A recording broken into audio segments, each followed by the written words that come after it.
நம்ம சுரேஷ் ஐஏஎஸ் அகாடமியோட சென்னை மற்றும் Thoothukudi பிரான்ச்சில் டிஎன்பிஎஸ்சிக்கான super batch அப்படிங்கிறத நடத்த போகிறாங்க. இந்த டிஎன்பிஎஸ்சிக்கான சூப்பர் பேட்ச்சில் வெறும் 50 பேர் மட்டும்தான் செலக்ட் பண்ண போகிறாங்க. இந்த 50 பேரில் நீங்களும் ஒருத்தராக வரணும் அப்படின்னா மே 7ஆம் தேதி நடக்கக்கூடிய ஹைப்ரிட் என்ட்ரன்ஸ் டெஸ்ட்டு நீங்கள் கிளியர் பண்ணணும். அதை கிளியர் பண்ணதுக்கப்புறமா உங்களை பர்சனல் இன்டர்வியூ வச்சு செலக்ட் பண்ண போகிறாங்க. சூப்பர் பேட்ச் பற்றின டீட்டெயில்டான தகவலை கொடுக்கறதுக்காகவே மே 2ஆம் தேதி சென்னையிலேயும் தூத்துக்குடியிலையும் ஒரு ஸ்பெஷல் செஷன் ஆர்கனைஸ் பண்ணியிருக்காங்க. மறக்காமல் வந்து அட்டன் பண்ணுங்கள். அனைவருக்கும் வணக்கம். நம்ம டெய்லியும் prelims and mains point of வியூல 5 கொஸ்டின்ஸ் பார்க்குறோம். இன்னைக்கு என்ன கொஸ்டின்ஸ் இருக்கு அப்படின்னு சொல்லி பார்ப்போம். First one, Tamil Nadu's dash largest economy in India. Tamil Nadu இந்தியாவின் எத்தனையாவது மிகப்பெரிய பொருளாதாரம் ஆகும் அப்படின்னு சொல்லி கேட்டிருக்காங்க. ஸோ இன்னைக்கு ஃபுல்லாவே தமிழ்நாடோட பொருளாதாரம் அடிப்படையில தான் கேள்விகளை பார்க்க போறோம். ஏன்னா மத்திய அரசாங்கம் புள்ளி விவரங்களை வந்து வெளியிட்டிருக்காங்க. அதன் அடிப்படையில் இன்னைக்கு நம்ம கொஸ்டின்ஸ் பார்க்க போறோம். ஸோ தமிழ்நாடு தான் செகண்ட் லார்ஜஸ்ட் எக்கானமியா இருக்காங்க. எல்லாருக்குமே தெரிஞ்சதுதான். இருந்தாலும் ஃபர்ஸ்ட்னு போட்டு வச்சிடக்கூடாது. செகண்ட் தான் நம்ம, சரியா? செகண்ட் லார்ஜஸ்ட் எக்கானமியா தமிழ்நாடு இருக்கு. ஃபர்ஸ்ட் மகாராஷ்டிரா. அடுத்தது, Tamil Nadu economic growth rate for the financial year 2025-26.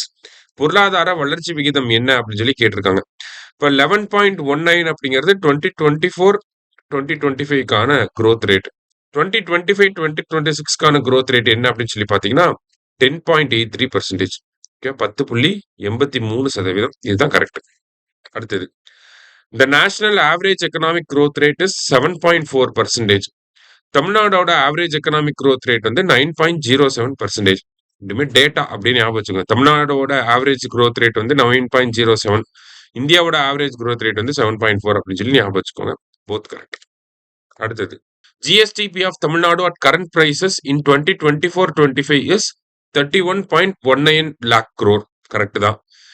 அதுவே 2025-26க்கு ஜிஎஸ்டிபி ஆஃப் தமிழ்நாடு கரண்ட் பிரைசஸ்ல எவ்வளவு அப்படின்னு சொல்லி பார்த்தீங்கன்னா 35.29 lakh crore. இதுவும் கரெக்ட் தான். This means that a strong growth rate of 13.6% has been recorded, the fastest among states. அதாவது 31.19 lakh crore இருந்து 35.29 lakh crore அப்படிங்கிறது கிட்டத்தட்ட 13.16% வளர்ச்சி. இவ்வளவு வளர்ச்சியை மற்ற எந்த மாநிலங்களுமே வந்து பதிவு செய்யல. தமிழ்நாடு தான் வந்து ஃபாஸ்டஸ்ட் க்ரோயிங்கா இருக்காங்க அப்படிங்கிறது சொல்லியிருக்காங்க. சரியா? மூணுமே கரெக்ட் தான். ஆல் ஆர் கரெக்ட் அப்படிங்கிறது கரெக்ட் ஆன்சர். லாஸ்டா, the per capita income of Tamil Nadu stands at 4.08 lakhs and ranks second in India. இந்த தனிநபர் வருமானத்தை பொறுத்த வரைக்கும் பாத்தீங்கன்னா நம்மளுடைய தமிழ்நாட்டினுடைய தனிநபர் வருமானம் 4 லட்சமா இருக்கு. 4.08 லேக்கா இருக்கு. நம்ம 2வது இடத்துல இருக்கோம். கர்நாடகா தான் இருக்கிறதுலே highest per capital income, highest அந்த தனிநபர் வருமானம் அவங்க கிட்ட தான் இருக்கு. அவங்க எவ்வளவு வச்சிருக்காங்க அப்படின்னா 4.33 லேக். சரியா? ஸோ போத் கரெக்ட் அப்படிங்கிறத கரெக்ட் ஆன்சர். எல்லா கொஸ்டினுக்குமே போத் கரெக்ட், எல்லாமே கரெக்டுங்கிறது தான் ஆன்சரா வரும். நீங்க வந்து அந்த ஸ்டேட்மெண்ட்ஸை வந்து அப்படியே மனப்பாடம் பண்ணி வைக்கிறதுக்காக தான் அந்த மாதிரி எல்லாமே கரெக்ட் அப்படின்னு சொல்லி ஆப்ஷன்ஸ் வச்சுக்கிட்டோம். சரியா? ஸோ இன்னைக்கு 5 கொஸ்டின்ஸ் பார்த்துருக்கோம். தேங்க்யூ.